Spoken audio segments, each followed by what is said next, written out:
पिछले कुछ सालों में, स्पेशली पिछले एक साल में जो एक सिंगल मोस्ट इम्पॉर्टेंट चीज हुई है प्रीलिम्स के अराउंड, वो है प्रीवियस ईयर क्वेश्चंस का सिग्निफिकेंस स्टूडेंट्स को समझ आने लगा है। अब पीवाईक्यूज तो बच्चे कर रहे हैं, लेकिन एग्जैक्ट कैसे तरीके से करना है, उसको मल्टीपल टाइम्स करने का मतलब क्या होता है, आज इस वीडियो में हम इसकी बात करेंगे। तो मैं आपको सजेस्ट करूंगा पीवाईक्यूज आप 5 बार, 7 बार, 10 बार, 20 बार, जितनी बार आप कर सको उतनी बार आपको पीवाईक्यूज करना चाहिए।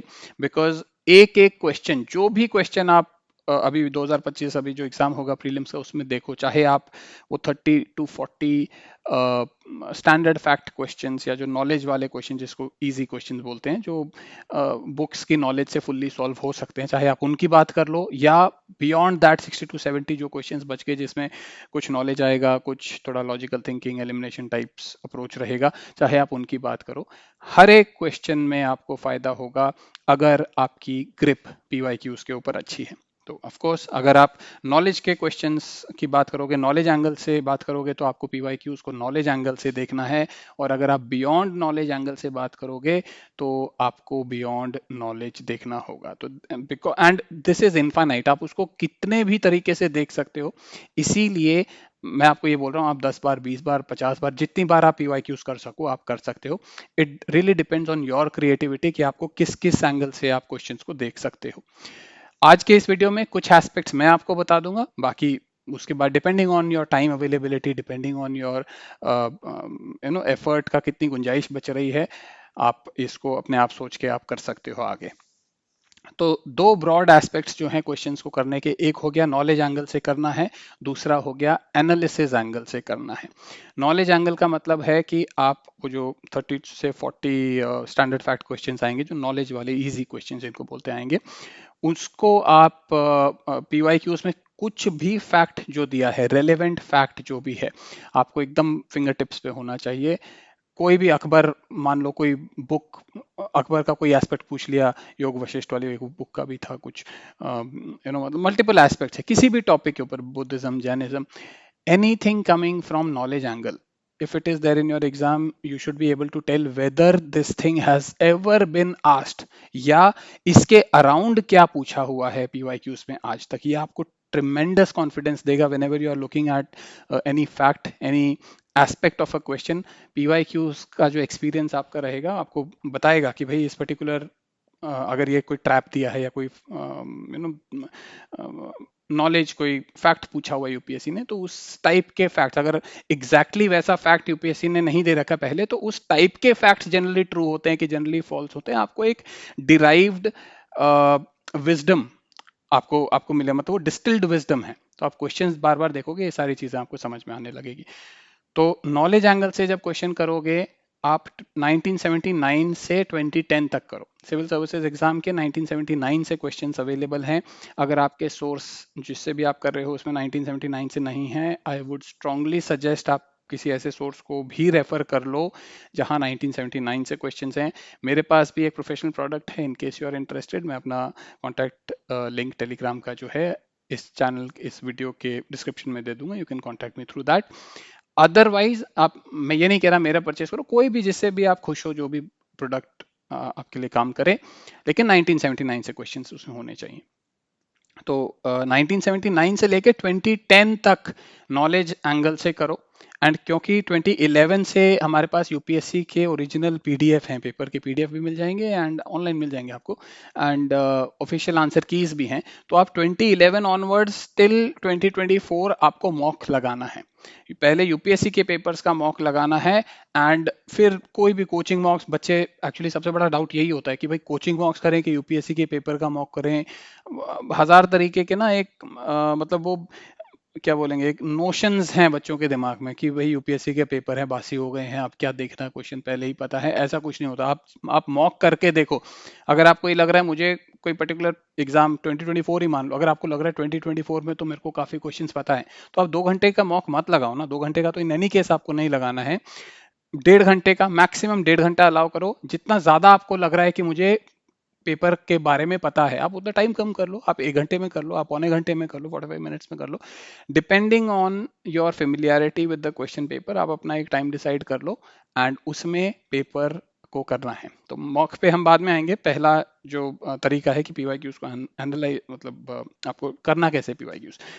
तो नॉलेज एंगल से आप करो 1979 से 2010 तक, एंड इसको आप पैरेलली ले सकते हो मॉक्स के साथ भी। मॉक्स आप 2011 से शुरू कर लो कि 2024 से शुरू कर लो, व्हाटएवर आपको जैसे पसंद आए।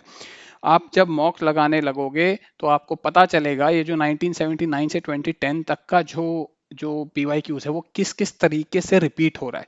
तो when you start to see the repetition of PYQs in your mocks, आपका कॉन्फिडेंस एक बढ़ेगा पीवाईक्यूज के ऊपर, आपको लगेगा कि आप सही तरीके से अपना टाइम इन्वेस्ट कर रहे हो, एंड आपको यूपीएससी की एनर्जी में रहोगे तो फेमिलियरिटी आपको रहेगी कि किस तरीके का क्वेश्चन आता है, कितनी डेप्थ का क्वेश्चन आता है, स्टेटमेंट का वेरिएशंस कैसे कैसे हो सकता है, कई सारी चीजें होती है।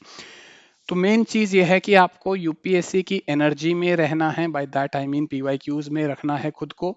जब तक पीवाईक्यूज पे मास्टरी नहीं हो जाती तब तक कोचिंग एनर्जी में, कोचिंग मॉक्स वगैरह में ना जाओ तो बेहतर होगा।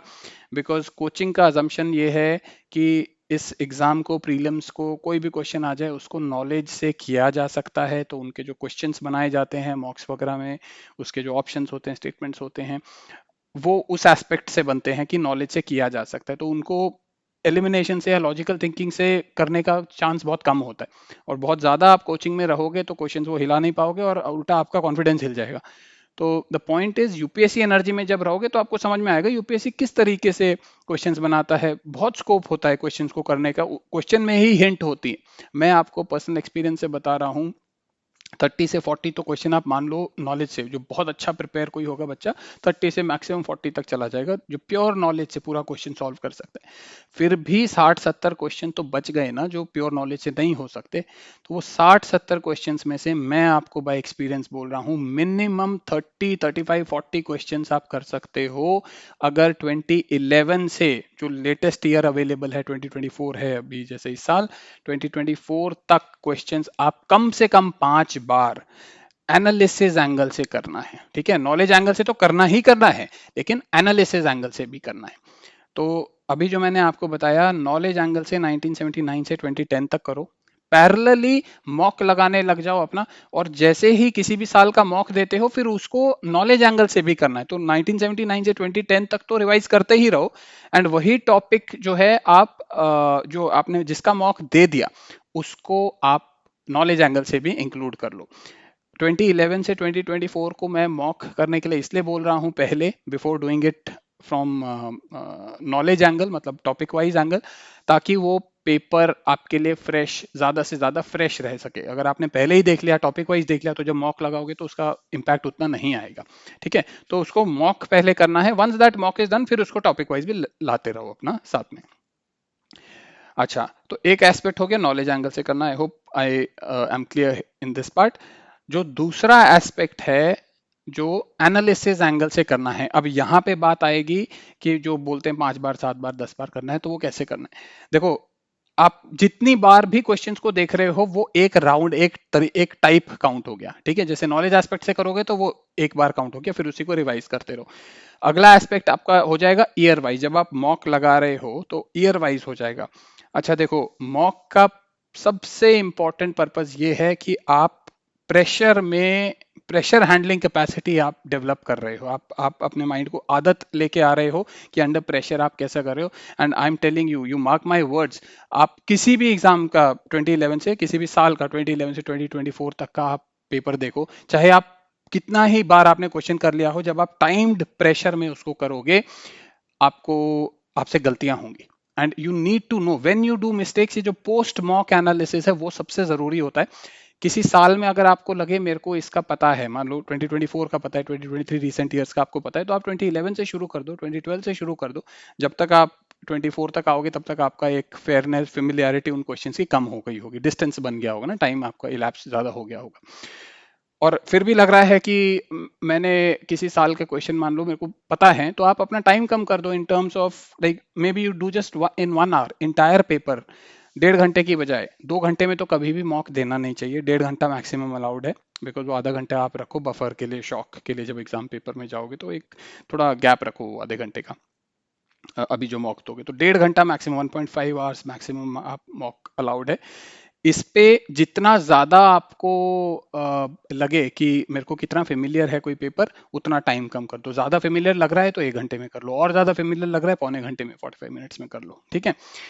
तो पर्पस ये है कि अंडर प्रेशर क्वेश्चन सिलेक्शन कैसा है आपका, कितनी जल्दी आप क्वेश्चंस को आइडेंटिफाई कर रहे हो। अगर राउंड्स में कर रहे हो, मैं हमेशा सजेस्ट करता हूँ मल्टीपल राउंड्स में करना चाहिए। पहले हमेशा नॉलेज वाले क्वेश्चंस या आसान क्वेश्चंस, फिर मीडियम क्वेश्चंस एंड फिर मुश्किल क्वेश्चंस, सारा ऐसा मिक्स करके नहीं चलना चाहिए। मिक्स कर दिया तो फिर आपका वो कॉन्फिडेंस नहीं बनेगा एग्जाम में।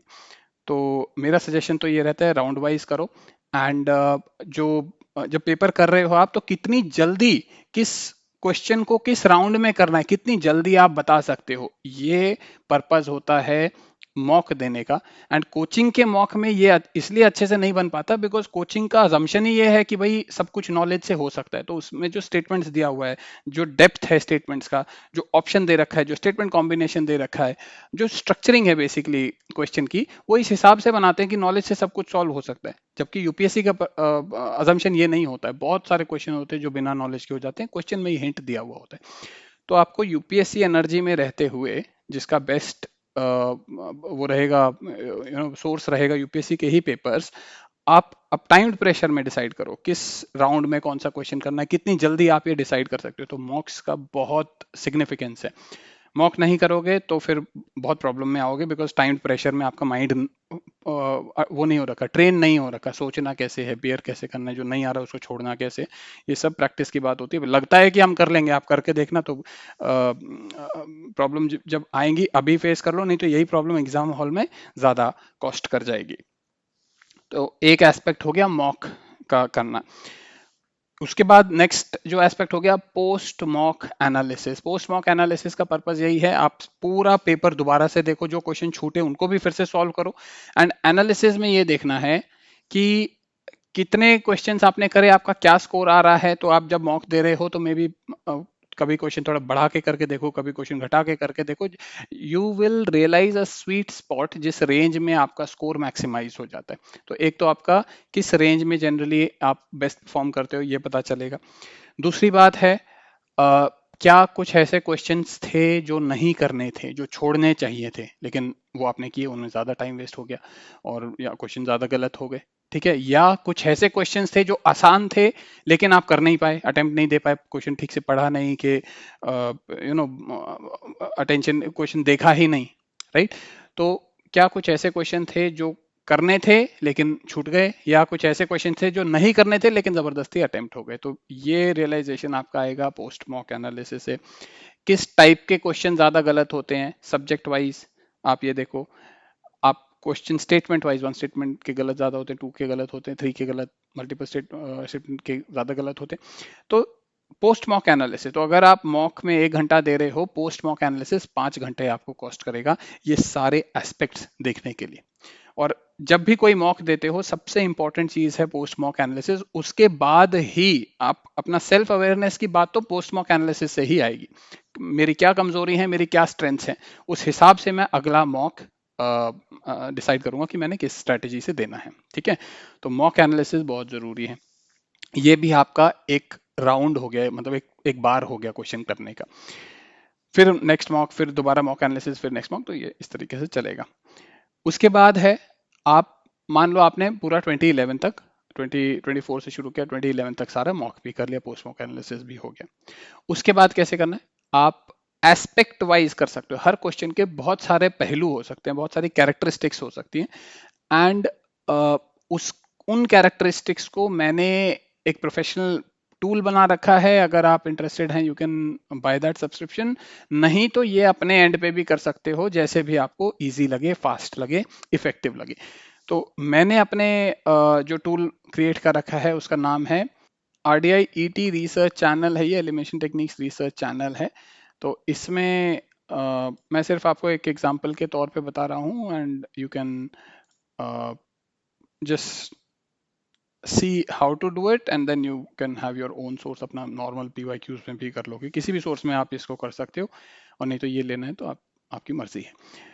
तो जैसे एस्पेक्ट की बात करी मैंने, तो फॉर एग्जांपल अब देखो, जैसे मैं एलिमिनेशन टेक्निक सिखाता हूँ, ठीक है। तो जो ईटी कोर्स के बच्चे हैं वो स्टेटमेंट वाइज कर सकते हैं, ईटी वाइज, जैसे 3 और मोर स्टेटमेंट क्वेश्चंस की ये एलिमिनेशन टेक्निक्स हैं। तो अगर किसी पर्टिकुलर टेक्निक में आपको प्रॉब्लम हो रही है, आपको लग रहा है मैं वुड हैव हर्ड टेक्निक अच्छे से नहीं कर पा रहा, या वर्ड मीनिंग नहीं कर पा रहा, एचटीबीसी नहीं कर पा रहा, कहाँ एचटीबीसी फेल हो रहा है, कहाँ डी फैक्ट्स लग रहा है, तो आप टेक्निक वाइज कर सकते हो, ठीक है। ये 2 स्टेटमेंट के लिए भी है, 1 स्टेटमेंट के लिए भी है, सारा इंडेक्सिंग है। फॉर एग्जांपल एचटीबीसी अगर क्लिक करोगे तो एचटीबीसी का देखो टैग कहाँ का आपको मिल जाएगा। 3 स्टेटमेंट, मल्टी स्टेटमेंट में एचटीबीसी 46 क्वेश्चंस हैं, और आप इस तरीके से एचटीबीसी देख सकते हो, हैज टू बी करेक्ट।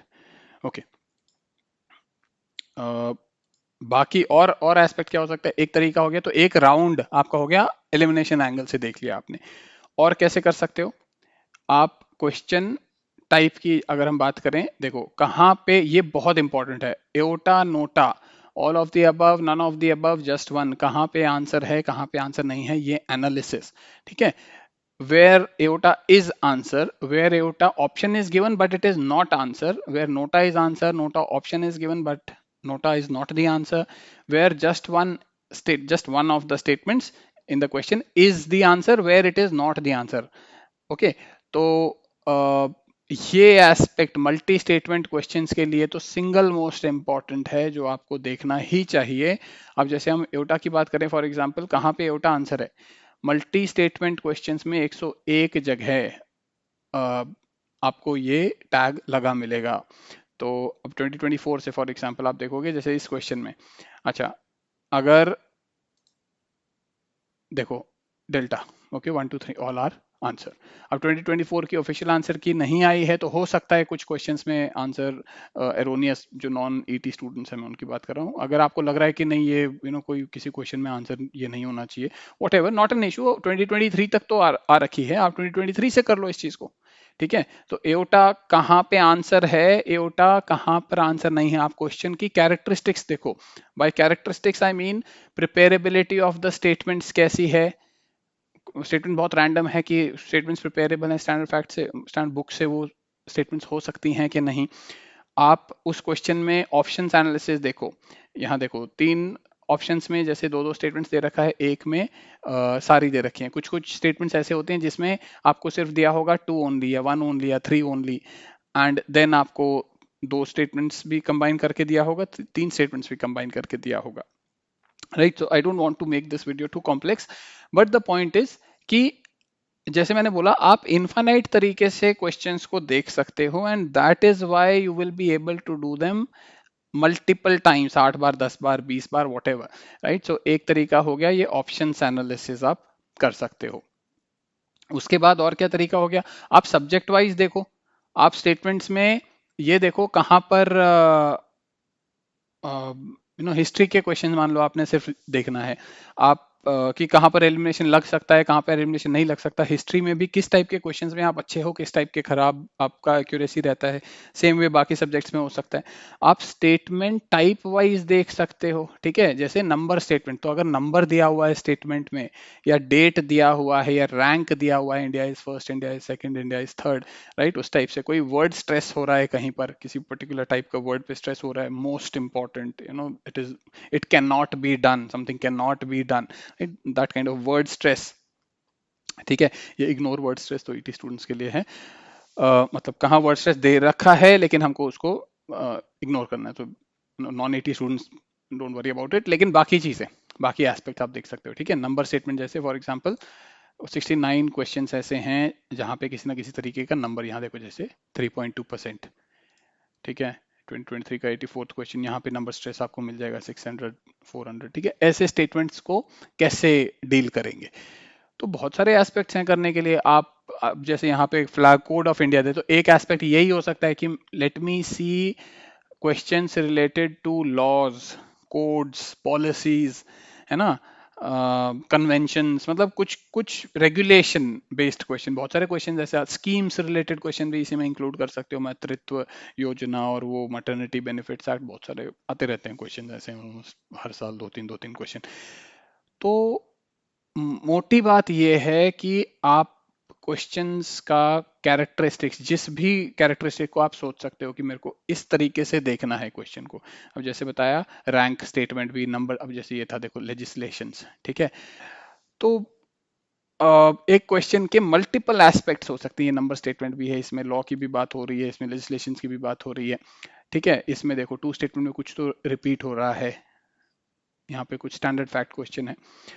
तो बात यह है कि किसी भी क्वेश्चन को मल्टीपल एस्पेक्ट से देखा जा सकता है, वो आपके ऊपर है, आप उसको कैसा देख सकते हो, कैसा देखना चाहते हो, एंड फिर डिसाइड कर लो कि उन वैसे क्वेश्चंस आप देखते जा रहे हो। एक साथ एक जैसे क्वेश्चन जब देखोगे तो आपको उन क्वेश्चंस में कॉमनैलिटीज एंड डिफरेंसेस पता चलेगा।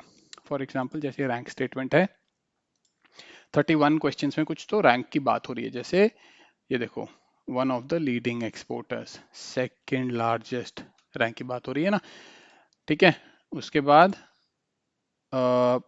ये Gujarat has the largest solar power, ठीक है ना, इधर भी लार्जेस्ट, फर्स्ट, अच्छा ये fully solar, okay, first second, ऐसे आते रहते बहुत सारे क्वेश्चन है, रेगुलरली अपीयर होते हैं। तो किस टाइप के क्वेश्चन में कैसी बात हो रही है, कितना प्रिपेरेबल है, स्टेटमेंट कॉम्बिनेशन है कि नए वाले टाइप के, वो पेयर वाले जो ओनली वन ओनली टू वाले जो हैं, वैसे ऑप्शन दिया आप देखो यहाँ पे टू ओनली, ठीक है। तो ये एक स्टेटमेंट स्टैंड अलोन दे रखा है and then it is combined with another statement, and answer क्या है, see standalone statement. So just see why is just the standalone statement. Sometimes you will find standalone statement answer है, लेकिन most of the times you will find कि this standalone statement is in addition to something, some other statement is the answer. तब question का characteristics observe करो कि किस type के questions में ऐसा हो रहा है कि स्टैंडअलोन सिर्फ आंसर है और किस टाइप में स्टैंडअलोन प्लस समथिंग आंसर है। All is boiling down to the fact of preparability of the question, preparability of the fact asked in that statement, ठीक है। तो जितनी बार देखोगे, जितना डीपली देखोगे, और ये तो एक तरीके का रिसर्च है, मैं तो अपना तरीका, this is how like I made this entire course elimination का पूरा 2011 से लेके 2024 तक 1400 questions are there, so every question has been compared with every other question, उसके जो एस्पेक्ट होते हैं, इसीलिए like years it has taken. I'm not saying you also have to give years, but you will have enough motivation, enough reason to look at the questions. What I want is you should not be running after coaching mocks unless you have got command and you are feeling good about PYQs, because PYQs पे grip होगी तभी coaching मॉक्स के questions का भी आप फायदा उठा पाओगे, because no doubt coaching mocks में भी बहुत अच्छे क्वेश्चन बन सकते हैं, but you need to know ना कि व्हाट इज द लाइन, मतलब कौन सा क्वेश्चन अच्छा नहीं है और कौन सा क्वेश्चन अच्छा है, कौन सा आस्केबल है। Otherwise everything you will feel is important and is askable. You will more focus on memorizing mindlessly what is given in the coaching mocks and in your books and magazines and your PT 365, all of that, without stopping, without pausing to see what is important, what is practical, what is UPSC expecting. So the main thing is खुद को UPSC energy में रखो जितना हो सके, practical energy में रहो, NCERT energy में रहो, and then you will start to see things which you previously were not seeing, and maybe this is what was missing in my experience. बहुत सारे बच्चे आई हैव सीन 4 अटेम्प्ट हो गया, 5 attempt हो गया, prelims पास नहीं कर रहे हैं, but the last attempt, 6th attempt, and they are getting a rank. Personally मैं बोल रहा हूँ, I know my own student Prabha Sharma, rank 289 आया अभी उसका पिछले एग्जाम में 2023 में।